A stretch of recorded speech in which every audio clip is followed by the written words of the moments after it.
코로나 블루 극복을 위해 WPI 검사 쿠폰을 전폭 지원합니다. 코로나19로 어려운 시기를 보내고 계신 여러분들, WPI 상담 코칭 전문가에게 WPI 프로파일 분석과 심리 상담도 받아보세요. 자신에 대해, 스트레스의 원인에 대해 정확하게 파악하면 마음의 위안을 넘어 극복의 기회로 발돋움할 수 있답니다. 화상 상담과 대면 상담 모두 가능하니 부담 없이 성함, 연락처, 고민 사연을 wpipc@naver.com으로 보내주세요. 주변에 심리 상담을 권하고 싶은 지인이 있다면 WPI 무료 상담 이벤트를 소개해주세요. 마음의 다독임이 절실한 지금, WPI 쿠폰 증정 무료 상담을 기회로 어떤 위기에도 흔들리지 않는 단단한 마음을 만들어 보세요. 궁금한 점은 위즈덤 센터로 연락주세요. 조현병이라는 게 뭐라고 사람들이 생각하길래 이런 상태를 사람들은 이제 병원에서도 착하고 정말 착한 여성이잖아. 이 세상에서 인정받고 싶고 잘 살고 싶은 아이였는데 그렇죠. 그걸 사회에서 조현병으로 보는 거잖아요. 그 아이가 반응을 보이고 힘들어할 때. 그렇죠.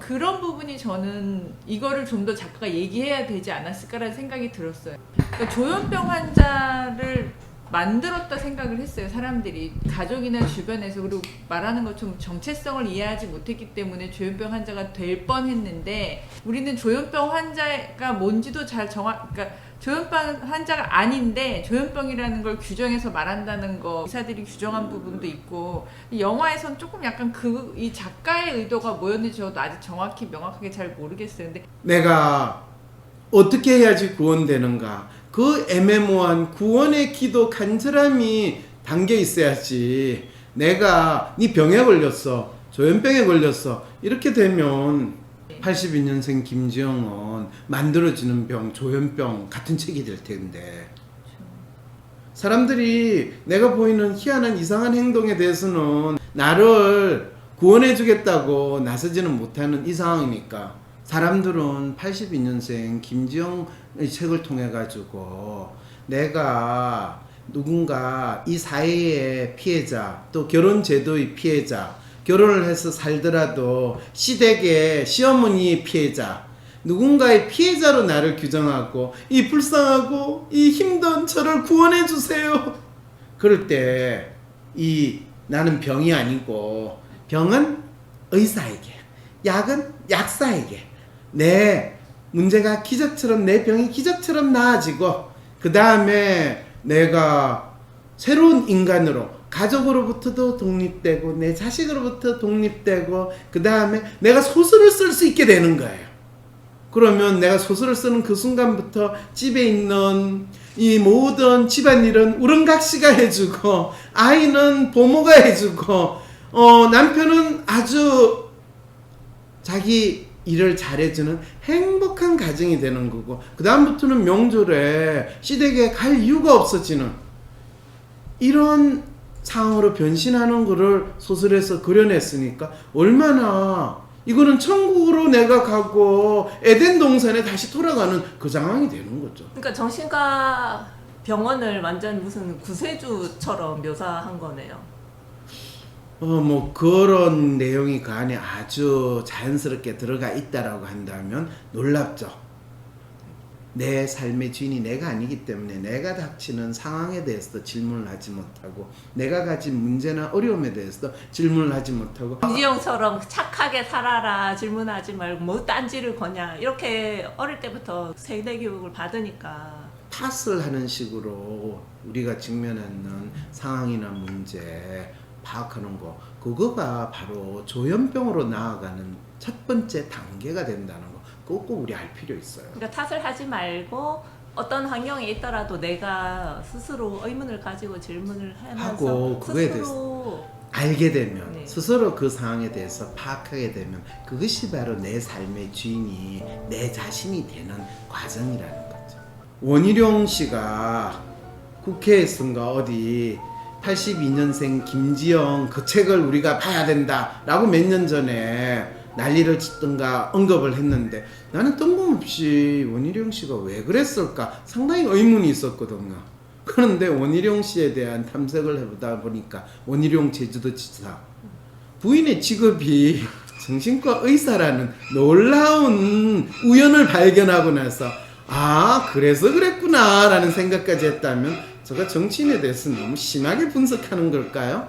대체 작가의 의도는 뭘까? 이 소설에서 주인공은 대체 무슨 마음으로 사는 건가 혼란스러워하는 분 충분히 그러실 수 있으세요. 어떤 분이 그러더라고요. 박사님은 조현병에 대한 그러면 치료법이 있습니까?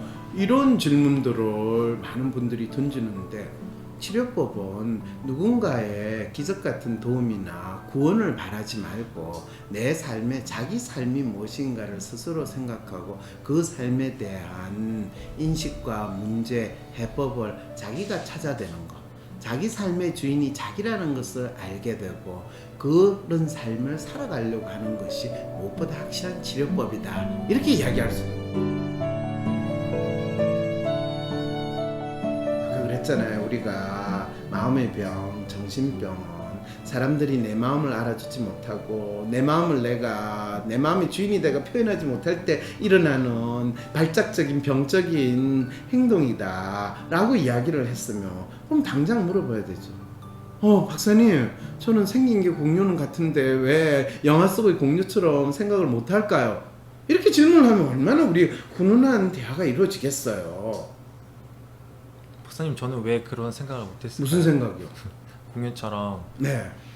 마음의 병으로 보지 않고 네. 병원을 가야 된다는 생각이 먼저 들었을까요? 그렇죠. 병이라고 생각했기 때문에 병원을 가야 되는 거고 항상 병이 있으면 적각 전문가를 찾아가야 되고 병원을 찾아가야 된다고 우리가 너무나 많이 세뇌받듯이 이미 세뇌가 됐잖아요. 그러니까 그리고 병이라고 생각하면 병원 가야죠. 당연히 잘 세뇌당한 사람이기 때문에 병이라고 생각하면 병원 갈 수 있어요. 그런데 이제 영화와 현실이 틀린 거는 그 이후에 일어난 거예요. 공유도 그래서 아내 병원에 데려갔잖아요. 근데 그때부터 어떤 일이 벌어졌냐라는 거죠. 어떤 일이 벌어졌어요? 정신과를 찾아갔는데 네. 상담을 받는 모습을 보여주죠. 그렇죠. 그리고 약을 안 줘요. 약을 안 줘요. 약을 안 줘요. 공유가 와이프를 도와주잖아요. 내가 육아휴직을 내고 옆에서 어떻게 도와줘. 그렇죠. 그런데 영화에서는 재미있는 게 공유가 심지어는 남편이 육아휴직을 하고 와이프를 도와주는 장면을 강조를 하고 또 그거에 대해서 시어머니가 네가 남편 인생을 망치려고 그러냐라고 하면서 그 못된 시어머니, 그 싸가지 없는 시어머니, 그 지 새끼만 생각하고 남의 새끼는 며느리라도 많은 딸이라고 하지만은 딸처럼 취급하지 않는 그 가정스러운 시어머니를 나타낼 때 너무 놀라운 시어머니들. 며느리가 진짜 뭔가 병이 들어갖고 아프다고 생각하니까 한약까지 지어가지고 서울에 데리러 오고 그것도 집에 안 쳐들어와요. 그냥 본인이 서울에 일이 있는 것처럼 올라와가지고 며느리 힘들게 할까봐 간접적으로 전해주는 진짜 이런 교양 있는 그것도 경상도 할머니가 그런 걸 보면서 나는 감동 먹었어요. 실제로는 이혼해라고 했을 것 같은데요. 그렇죠. 영화예요. 영화인데도 지금 그런데 아까 지금 뭐라고 그랬어요? 지금 우리 이야기를 정확하게 잘해야 돼요. 그런데 진짜 그런 시어머니는 현실에 없다라는 이야기를 지금 하고 있는 거죠, 그죠? 아니 있으시기도 하죠. 한두 명. 한두 명 있어. 그리고 경상도 진짜 갱상도 시어머니가 그럴 수 있다는 거 이거 진짜 놀라운 거예요. 영화의 해피엔딩은요.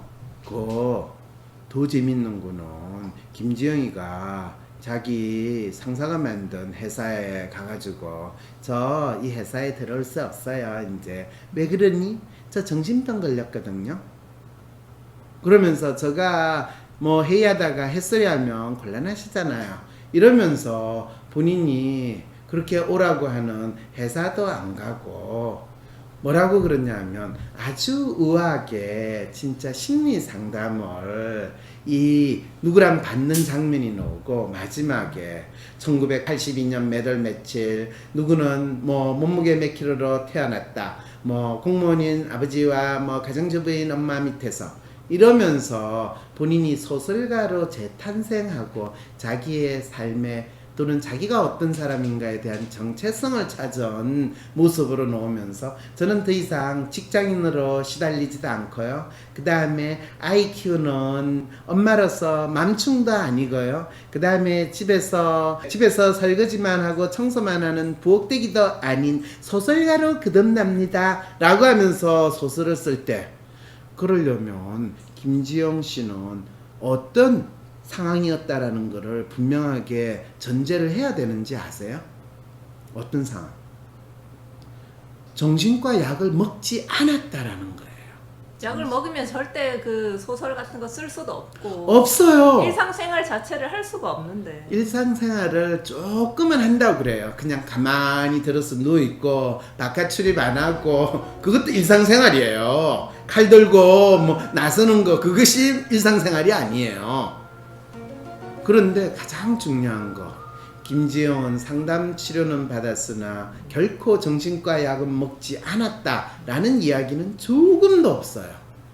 그리고 모든 사람들이 뭐라고 믿게 만들었냐 하면, 정신과 병원을 갔기 때문에 약을 받아서 먹었을 것이고, 약을 받아서 먹었기 때문에 소설가로서 거듭날 수 있었다라는 놀라운 착각과 환상을 심어주는 결말이 이 영화의 끝이었다고 한다면, 이 영화가 현실과 우리 모두가 믿고 있는 해피엔딩을 얼마나 절묘하게 섞어서 만든 영화라는 거. 그럼 결국 작가는 심리 상담과 정신과를 가는 것을 구분을 못한다는 거는 명확한데, 이 주인공이 병원을 감으로써 역설적으로 심리 상담에 대한 중요성을 보여준 거나 마찬가지네요. 반대로 이 병원을 감으로써 심리 상담의 중요성을 보여줄 수가 없는 게, 병원에서는 심리 상담을 정신과 의사가 하는 일이 없기 때문에, 첫째. 그런데 여기서는 참 희한한 놀라운 사실을 역설적으로 알려줬어요.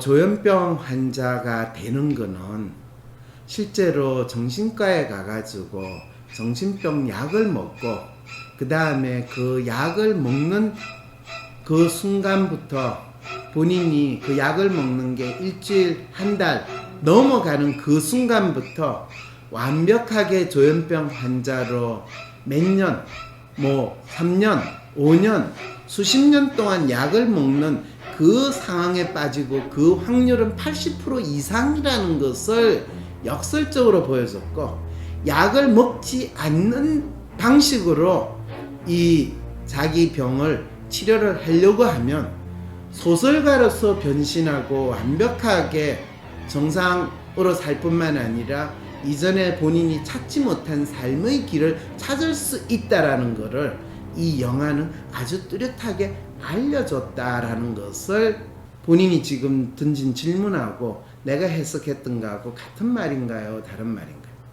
같은 말인 것 같아요. 같은 말인 거, 그런 생각이 들어요? 네. 그러면 82년생 김지영 조현병 환자였다라고 이야기하는 게 말이 되는 소리라고 이제 생각이 드세요? 조현병 환자로 만들어지지 않고 끝났다라고 얘기하는데, 그렇죠. 그리고 그거는 의사가 조현병이라고 진단하느냐 아니느냐에 달려있던 게 아니라, 조현병 약, 정신병 약을 먹느냐 안 먹느냐에 의해서 그 정신병 환자가 되느냐 안 되느냐가 결정난다라는, 우리 모두가 한 번도 생각해 보지 못했던, 그래서 정신병 약이라는 것은 그 병을 치료해 주는 것이 아니라 의사가 진단한 정신병 환자라는 것을 확인해 주는 분명한 낙인은 그 약을 먹느냐 안 먹느냐에 달려 있다라는 것을 가장 역설적으로 잘 보여주는 영화가 82년생 김지영이라는 소설과 영화였다. 다시 돌려보기라도 꼭 해보시기 바랍니다. 새로 찾는 21세기 심리학. 이 심리학에 대한 강도, 단순한 심리학에 대한 강독이 아니라 내 마음을 찾고, 내가 21세기 이 코로나19 바이러스 팬데믹 시대에서 어떻게 내가 제정신을 가지고 살아갈 수 있을까? 마치 자기 마음을 잃어버려 너무너무 힘들어하는 주위에 있는 사람들을 이해하고 이 땅에서 제대로 살 수 있을까? 혹시 조금이라도 이런 마음을 가지신 분이 있다면 새로 찾는 21세기 심리학 강도, 이 강좌에 여러분들이 참여함으로써 저와 함께 심리학의 역사, 심리 또는 마음이란 무엇인가에 대한 공부를 해나갈 때 여러분들이 스스로 독립된 존재로서 자기 마음의 주인이 될 수 있는 길을 여러분들이 찾을 수 있을 것입니다. 황상민 박사님과 1대1 비공개 상담을 할 수 있다고요? 비슷한 WPI 프로파일, 상담 사연을 봐도 알 수 없었던 자신의 본질적인 문제를 파악하고 생각지도 못했던 실용적인 해결 방법을 얻으실 수 있습니다. 자기 삶의 통찰을 얻으시고 반복되는 문제에서 벗어나 원하시는 삶을 살아가세요. 관련 문의는 위즈덤 센터로 연락 바랍니다.